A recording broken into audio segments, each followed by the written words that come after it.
Welcome you all to Rainbow Secure Cyber Symposium. Debra, I would like to introduce our speaker for today, Debra Okwuzi.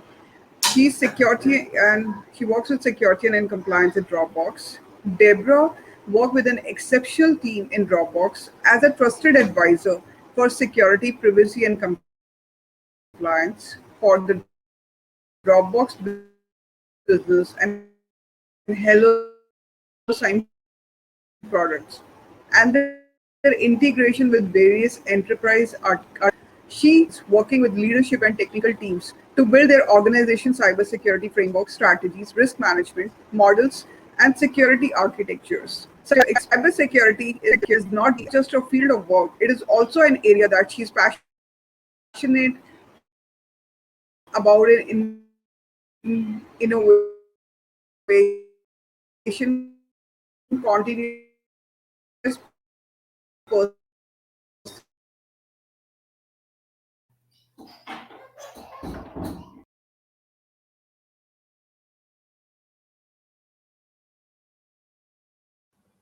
Shashi ma'am, your voice is not able to hear.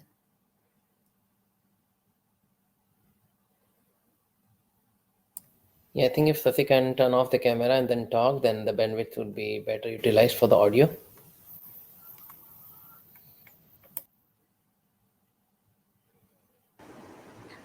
I would request Debra to please start her talk for today.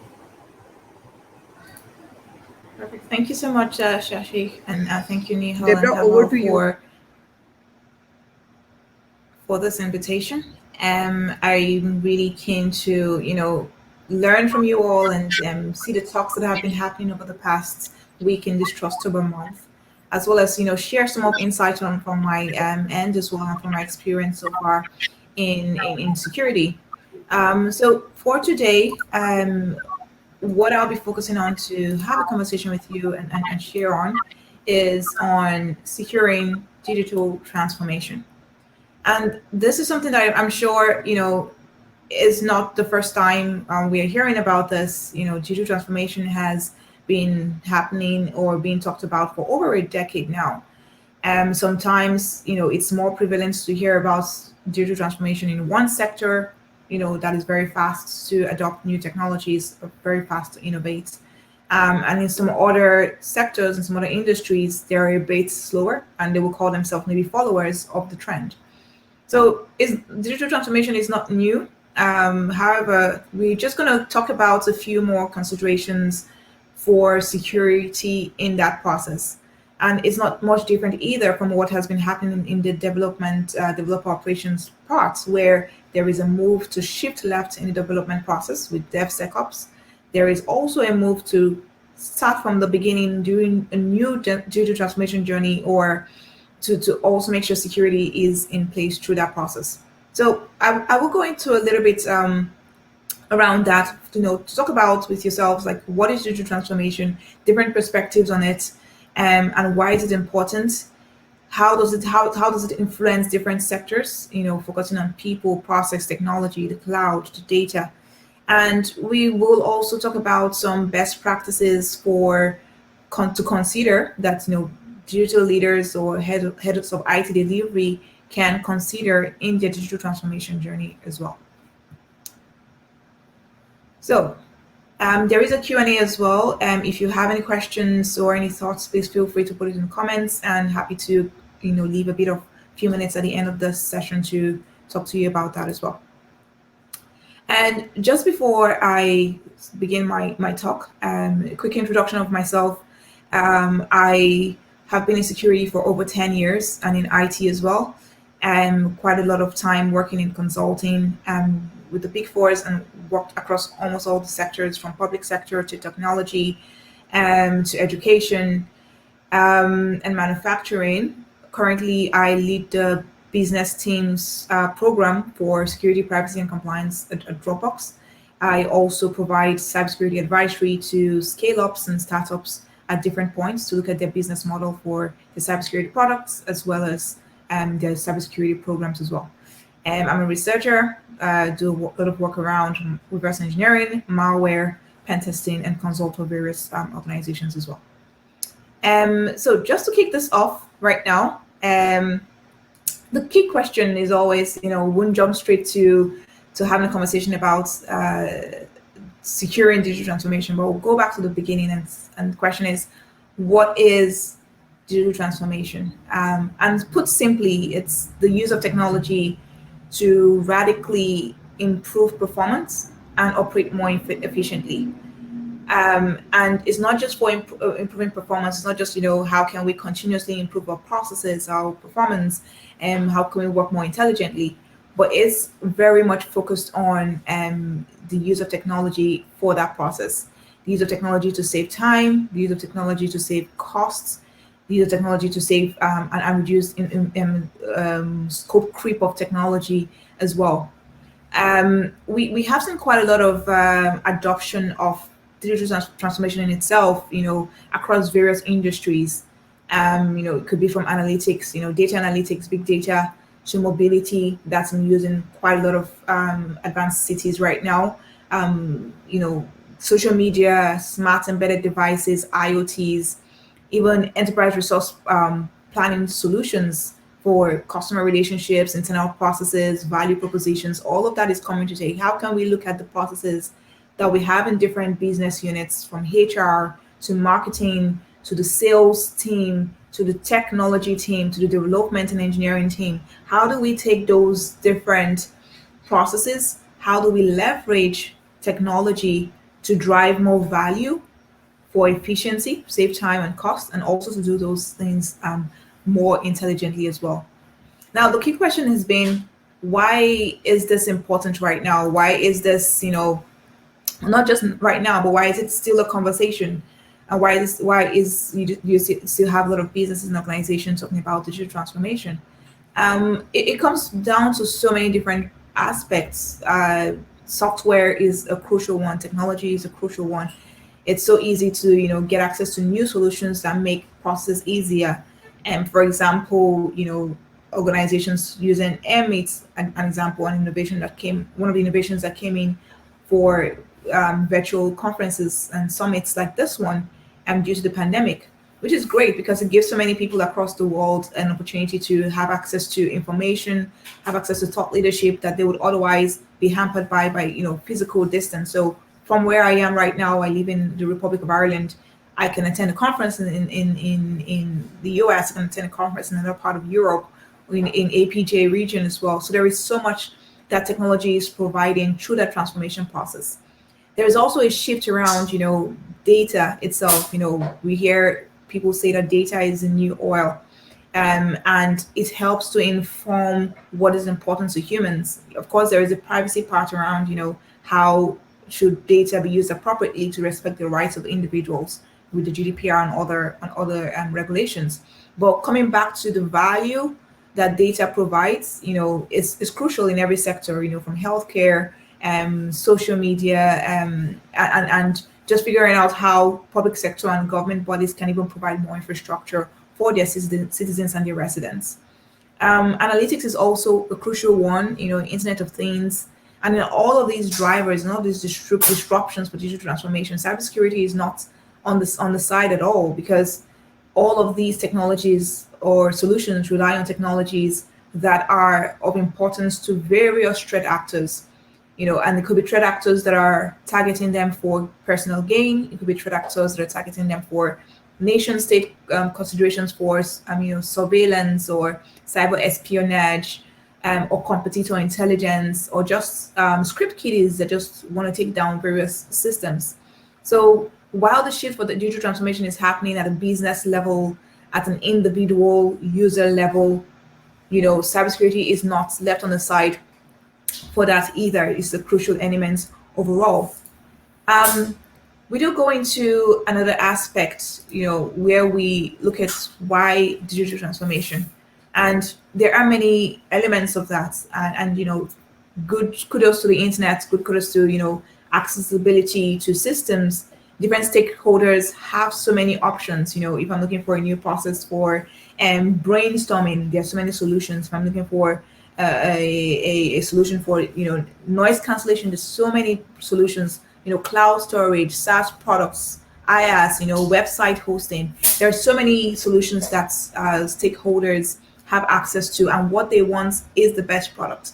And various organizations that provide services to customers wherever they are, they want to make sure that they are able to play at the same level as the competition, go beyond the local domestic markets, to a point where users in Switzerland can get access to solutions that are, that have been registered or developed in the US or in Brazil, and vice versa. So there is that markets where, stakeholders can influence digital transformation because they have so many options, and vendors and service providers want to catch up with that and make sure they're always innovating. Second part of why digital transformation has been crucial over the past years has been because of an increase in employee expectations. Employees, they have their day-to-day jobs. It could be manual processes, and they can independently identify that they can actually save more time if they have an opportunity to automate the process. Why would they, for example, manually write down on paper and then go and scan that and then, keep it in a file in the fireproof storage, when there's other options of cloud service providers that provide that? So employees on their own are pushing for more requirements. And if the IT team, if the security team are hampering the flexibility and the efficiency that employees could have around the solutions, that could impact where there are systems that are shadow IT that is not approved by the corporate IT team. Is not being evaluated to say that it doesn't determine that it doesn't bring in new cyber risks to the organization. So stakeholder influence, customer influence is driving digital transformation. Employee expectations are also driving digital transformation in various organizations. And final part is also continuous improvement. As we know, like there's so many startups, so many scale-ups coming up with amazing solutions for privacy, amazing solutions for security, amazing solutions for workflow management, amazing solutions for sales and channel teams. And because of that, a lot of other organizations within those same sectors are beginning to see the need to innovate. Where they would previously have on-prem solutions, they are seeing the need to move those on-prem solutions to the cloud, for example, or make them available to many other, make them easily accessible and remove the restriction on installing on a server. Then the IT team have to implement network controls before it's accessed by the employees. For hosting on a cloud service storage and providing their services as a SaaS solution is what's going to be pushing a lot of organizations forward. So these changes have been happening over time, and past innovations are even becoming obsolete, and new innovations from researchers, from startups, are pushing and creating competition, and every organization is trying to make sure that they keep up with that changing landscape. Now we look at some other aspects, which is around where does cybersecurity now fit in this conversation. And that brings in, the aspect of cybersecurity, like I mentioned earlier, is not on its own. Digital transformation cannot happen without, ideally, should not happen without security being considered in that whole process, as organizations go through their maturity program. But, because digital transformation has brought in, more demand for greater agility, scalability, reduced complexity, and a lot of organizations are saying, okay, we need to find a way that's consistent, that's secure, globally accessible for all our applications, our services, all our users, our technology to all come together and be located in such a way that, they comply with expected security controls. Now, they need to also make sure that the way, the devices and the users are connecting together in that overall digital transformation journey is flexible and is simple. But not just that, it's also secure. Now, which methods do we want to look at? Why does digital transformation and cybersecurity come together?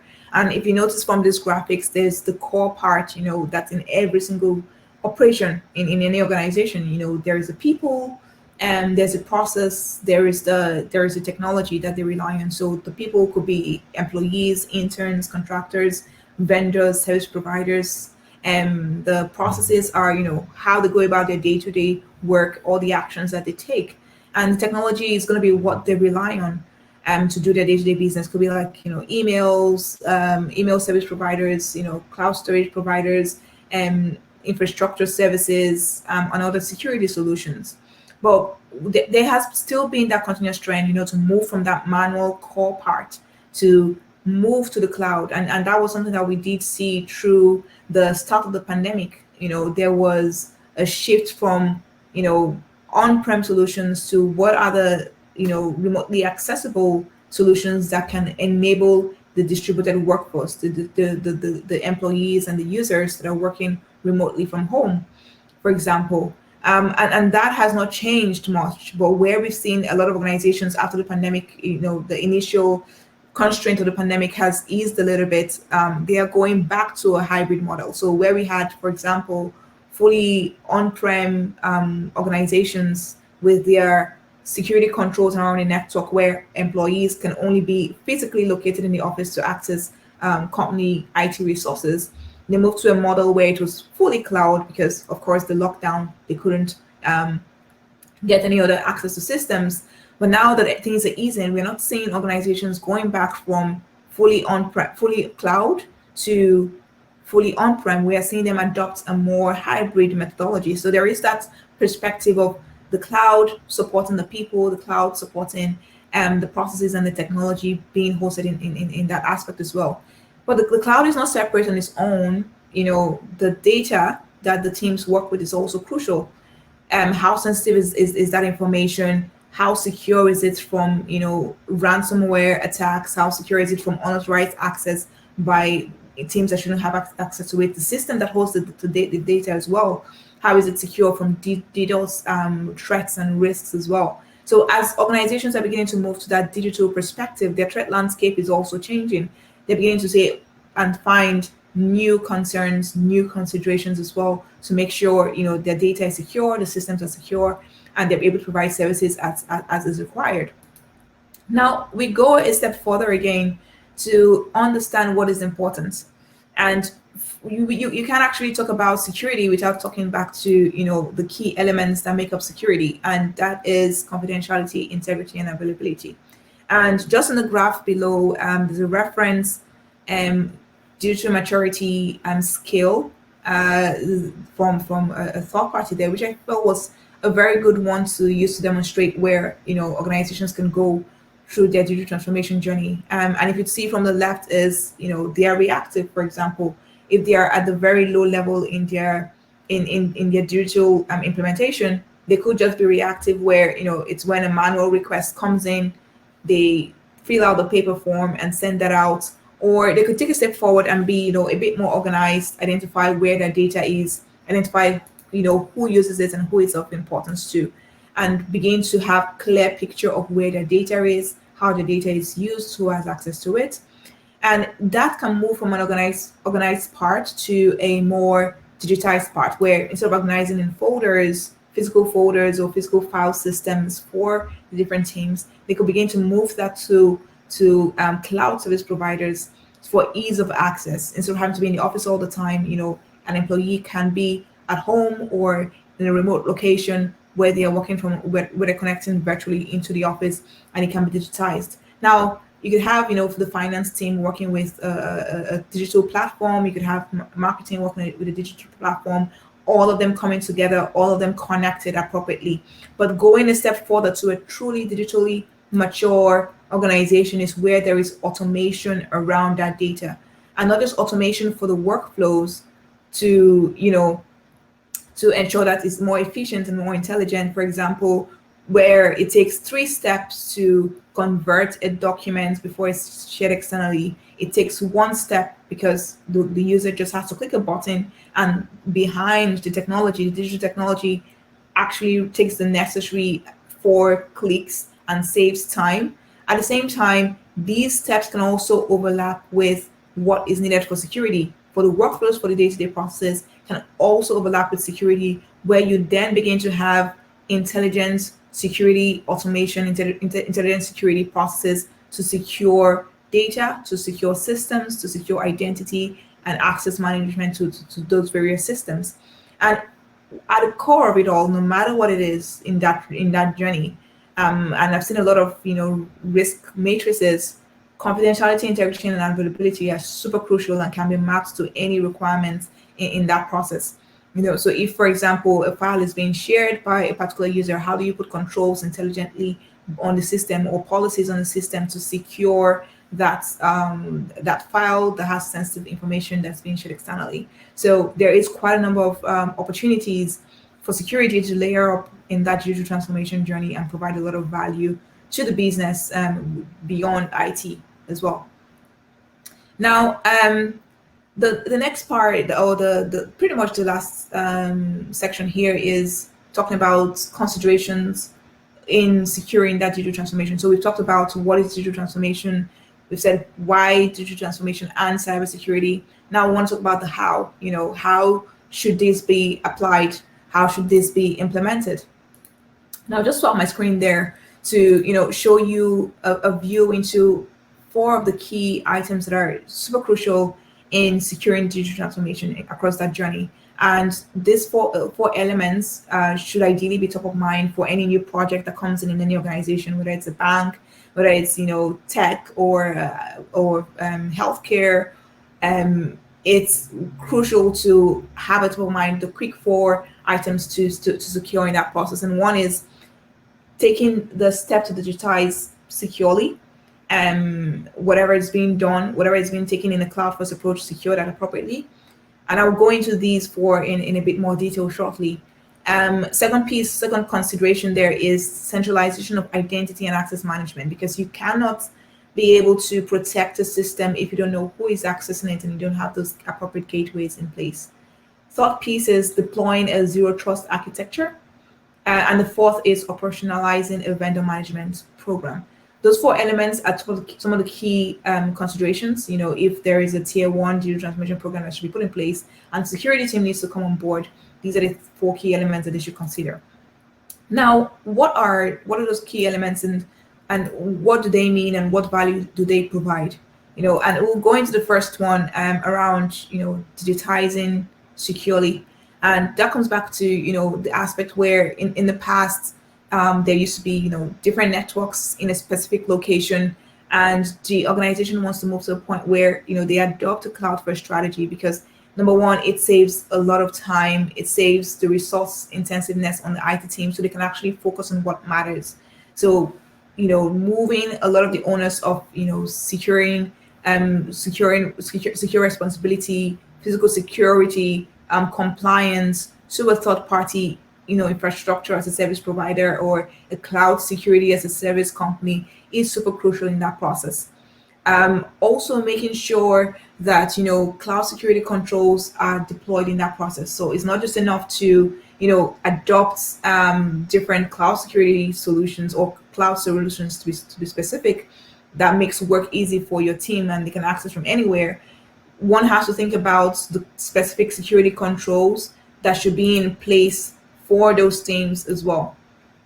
Now, we go a bit further to look at password controls, MFA controls, and all those other critical elements that come out as a part of this as well. Last piece is also continuous security testing, and that's where unlike on-prem solutions, you have an opportunity with cloud service providers to have that are registered with bug bounty programs, that their systems and research teams are always stress testing for new bugs and reporting those new bugs for easy remediation. And that's a good thing, because unlike actual threat actors that have adversarial objectives, they could identify a vulnerability in a system and they will not publicly make that known. Instead, they will use that for their own gain. Whereas on the flip side, researchers, bug bounty hunters, offensive security teams are focused on publicly notifying of those security gaps so that they can be remediated and those weaknesses and those risks can be reduced for the business. So there is so much gain around digitizing securely, and it's a great thing to see that there are regulatory bodies. For example, we have in the EU, EEA region, we have the NISA that pushes various standards and directives that organizations should be comply complying with to stay secure. And of course, there's the NIST framework for US markets as well. We go a bit further now to, look at the second one that we mentioned, which was centralizing identity and access management. Back to the fact that even though you are trying to secure a system, are trying to secure a network, you can't do that without knowing who is trying to access it. So actually centralizing who connects to your systems and having a strong authentication methodology is crucial. For example, as many times as possible, especially in a business corporate setting, to use single sign-on. And it's great to see we have quite a lot of good solutions. There's one login and co Okta. There's password protection solutions like the one with the organizers of this program. There is multi-factor authentication. All those crucial elements provide a layered defense model to know who your trusted users, and I'm using the word trusted very vaguely here because I know I'm going to talk about zero trust in a second, but using those, identifying those users who are allowed to connect to your users to be authenticated through a centralized identity management system. You have your appropriate groups for them, and each of those groups are used to know the extent of privileges that should be provided to the provision to them on the cloud services or cloud solutions that your organization leverages. So a clear perspective on that is super crucial. Second part there is, ensuring that the credentials are also kept in a secure manner. And we talk about, appropriate key management processes, rotation of keys for, hardware security modules that you're using to encrypt those databases that are super crucial, and hashes, algorithms being used as well. Last piece that I think is super important, and I think about that a lot when I work with various teams, is user experience should not be impacted by security controls that protect access to systems and data. So in that process of your digital transformation journey, and you're trying to ensure that identity is, for example, being managed appropriately, also think about the end user. How many clicks do they have to go through? Do they have to click on the system, get a pop-up, open the mobile device for the MFA? Think about all those processes and how can you make it easier for them, so it's less of them looking for a way to bypass the security, but they see that even leveraging more security controls makes their lives even easier, is actually a better way to go in deploying that perspective there. Now, the third one, which is just the second to the last over there, is then around adopting a zero trust architecture. And what does that look like, for us? We had in the past, before, like I was mentioning earlier, we had a situation where there was a defined perimeter, and you will see a lot of security articles talking about DMZ, demilitarized zones. You have your internal network, you have the DMZ, you have the external network, and there is that trust process and trust restrictions between them.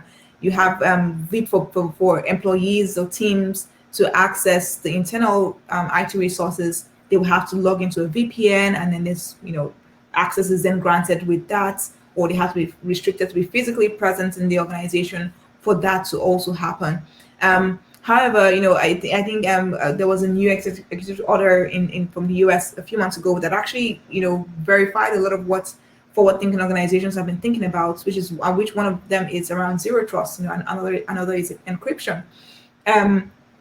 However, for zero trust, it goes away from focusing on that small scope of, physical restriction or on-prem solution restriction. It moves away from the trust being in the network itself, because I remember when we used to do, when I used to join teams to do pen testing in the enterprises, part of what we would do is do social engineering to get into maybe a bank premises, for example. We get access to a bank premises, scanning the Wi-Fi that we have access to, and breaking that encryption to get access to the internal network, doing a scan to get access, to the cardholder data environment, and it's kind of many stops. And that's because there is so much of a focus on, hey, here is this zone. But what about if that zone is breached? There's so much that could go wrong through that. So with zero trust, it moves it a step back. It moves it a step back to say, we are not going to just trust anyone that's able to access the environments that we're going to instead verify those individuals on their own. And it goes to saying, who are the people, who are those end users, what kind of identifiers do they have, what kind of devices are they using, and those devices authorized to connect to our system, and then putting appropriate access workflows and access control policies around the end users, the devices, how they're connecting. Are there any anomalies to normal day connections that they have? Is there anything that's a high risk?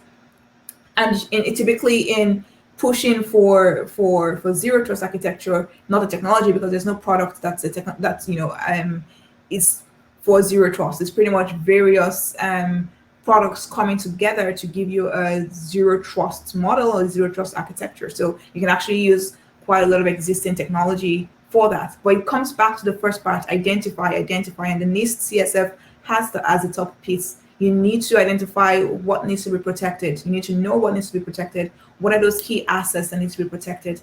Know how the information flows. Where do they connect from? Typically, what systems do they use to connect? And then when that's identified, determine the level of security that you need to put in place for those zones. And once you put in those security controls, you go to the next step, and the next step is continuously monitoring that environment for any anomalies, for what could go wrong as well, and as much as possible, implementing some form of automation as well. And there's quite a ton of SOA solutions out there, that different organizations can evaluate to see, which of these can easily bring some value to their business. And if you look at these 5 bullet points, it's not a new thing. It's not much different from the NIST that they were looking at: identify, protect, detect, respond, recover. It's pretty much the same concepts, but it comes back to the assets. And if you don't know what to protect, if you don't know the people, the systems in your environment, there is nothing that can be done right in the organization, or there could be a gap that could introduce a new threat in the future. So thinking through these concepts, thinking through these policies are super crucial as well. Finally, what is super crucial as well, and I'm sure it's been in the news a ton, is the vendor trust program. And we cannot do without this piece, because the more we push organizations to adopt digital transformation, the more we push them to trust cloud service providers at different levels, IaaS, PaaS, SaaS, with their sensitive data, with their sensitive information. That element of trust is super crucial and cannot be done with. And you can break down trust into various components, trust around security, privacy, and compliance. And it's saying, how do I make sure that an individual, even if they're not a paying customer, even if they're not, bringing any financial revenue to the organization, but because they have trusted this business with their sensitive information, even if it's as simple as registering with their email address, it's important to ensure trust is in place through that whole process. And that's the responsibility of the cloud service provider to their customers, to their individual users, that to demonstrate that they actually follow a very secure process for how they use their information and how they use their data. But on the flip side, because there's always 2 parts or multiple parts to every situation, on the flip side, I will be recommending a serious push by various organizations for a vendor trust or vendor security program. And that comes back to understanding, again, understanding what type of data your organization processes, your different departments, what type of data do they process, what type of data do they send back and forth. Is it sensitive information? Is it less sensitive? Categorizing it based on, proper data classification that helps you know which is personal data, which is, or another, which is, maybe intellectual property for your organization, that if it gets to the wrong hands could impact revenue. So understanding the perspective of where your data is, and then pushing for your cloud vendor to demonstrate that they've actually met your minimum set of security requirements at that tier is super crucial. So if you have a set of data that you don't think is important or could cause any negative impact on your organization-wide risk, like reputational damage or loss of revenue, you could actually have probably a less stringent set of security controls that you push out to those vendors. if you have another set of data that includes PII, that if it's not handled properly, your organization itself can be fined by regulatory bodies. You would want to have a more stringent set of controls sent out to your cloud vendors, and that's super important. We need more vendors to have a bit more transparency, have a bit more clarity for end users and business users on how they secure their environment as well.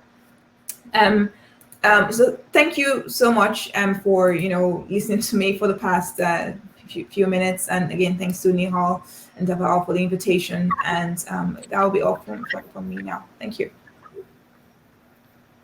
Yes, Debra, was first of all, I would like to thank you to take us through this journey of securing the digital projects in your own words, and how you compiled, because many people do talk about digital transformation, but you essentially put the right things in order.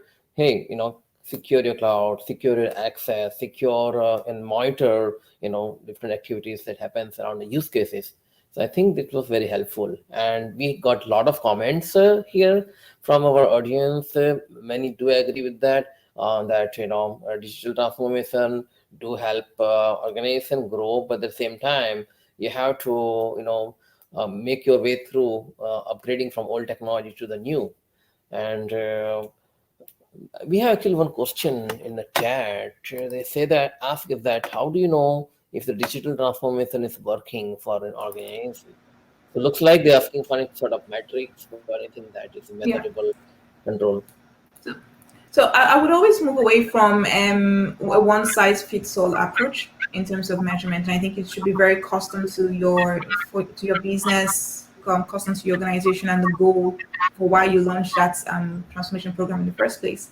However, what I would recommend is before you even um, go to the first phase of your transformation program, while you're at the planning phase, it's important to get all the stakeholders um, on the same table, get them to clarify what success criteria is involved, like what good looks like at the end of the project. Because we tend to see, oh, this is a great idea, because I'm working on a transformation project at the moment as well. Oh, this is a great idea. And we are, we're going to see so many efficiencies in the future in the next 6 months. Oh, that's amazing. And then, things happen over 2 months, 3 months, there's scope creep, or there's changes and it's not tracked with the original reason of the why. So engaging your stakeholders is crucial, and let it be your stakeholders that determine what the success criteria is for that project early on, no matter what it is for your own organization or for that particular project.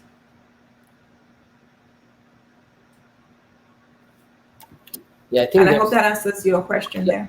that answer. Yeah, I think that answer the questions. So I think grow and build on actual the business need. Don't get move away from the actual business need when you are implementing a technology. Sometimes the technical people we do get carried away by the next latest and Yeah. greatest, but it's more about still solving a business Yeah. problem, and make sure that when you try to deploy a new thing, but is your user comfortable in what's their user experience, in one of the slides you did mention about user experience, that essential, because anything new you bring in, if it is going against the user's experience, then there will be a huge backlash from the user community. Now that people are active on social media, immediately if there is any major change in the workflow or anything, and if that is contra to what their daily and any hassles they face, then I think it's gonna be impacting on the overall business. So I think your points were very nicely laid in the presentation, and at the same time, I think it's gonna help the business leaders and founders who are also part of this community and overall our Rainbow Symposium program. I think many would like to. I know many developers especially would like to build the new solutions, and we'd encourage them that Rainbow Secure is going to help them with securing their work, and also Dropbox would be able to help them by helping them with developer APIs, and whatever next great thing they want to build, they can leverage the Dropbox platform. So we'll try to make connections, and also after this program, we will work out the details with you, so that we can have a secure cloud and secure transformation for a business that actually satisfies the needs. And we know that Dropbox has got many vital certifications for being a reliable business partner. So I think that's another great thing that, and maybe you can even say a word or two about the Dropbox compliance that maybe enlighten many people here. Absolutely. I would still keep it generic as well. Thank you, Debra. I think it's also two parts. You mentioned about business, I was going to mention as well. I really like to point with how a lot of organizations are including security in the business. So you see a shift from it just an organization just having CISOs, but they also have BISOs, business information security officers, because you cannot actually have proper security without understanding the business. So IT and the business are the same. They are not separate, all to the same goal, whatever the goal is for the organization, whether it's, NGO, non-profit related or revenue generated, business, IT, security are all literally one and need to work better together. And back to your point in terms of like, what we do for cloud, it's very much focused on still making sure that there's trust. And for us, trust is the core of everything that we do. So security, privacy, compliance, transparency in what we do, and a lot of focus on the Cloud Security Alliance as well. So, you'll see quite a ton of that, similar to a lot of other cloud vendors, making sure that they can demonstrate that the cloud, at least cloud security controls are in place. Yeah, thank you. Wonderful, Debra. And I think you're also associated with the non-profit, right? That you are helping the girls and you're helping the non-profit communities Yeah, to build yeah. it. So we can elaborate maybe just something you can Yeah, highlight on. absolutely. I work with a few organizations that provide mentorship, career coaching, training, and organize conferences similar to these one as well. I do mentorship for women in cyber, which I think is super crucial, and there is so much opportunity to show that statement that there isn't enough people to do security in the world. It's not true, because there are so many people and they just need to be trained and have enablement and given opportunities for internship. And it's great to see, I do a bit of career coaching with a few women in cyber, and it's amazing to see how their journeys are growing. And it was the same for myself, having my mentors, women in cybersecurity, that, guided me through this process. And it's exciting to see that journey.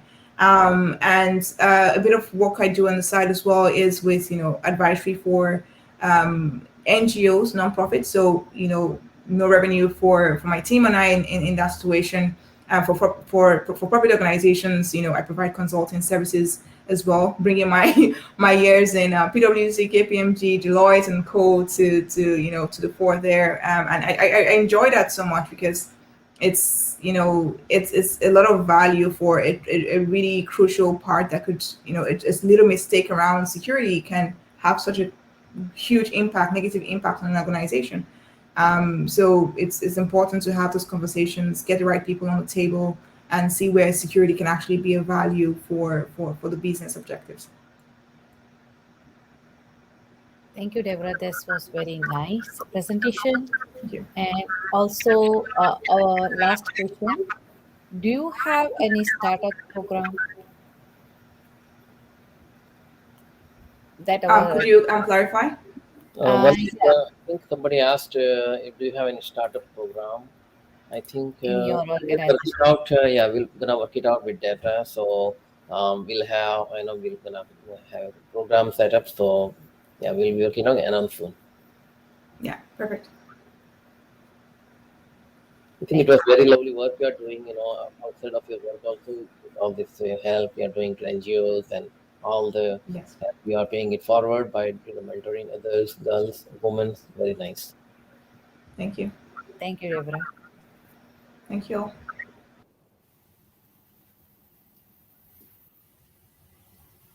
I think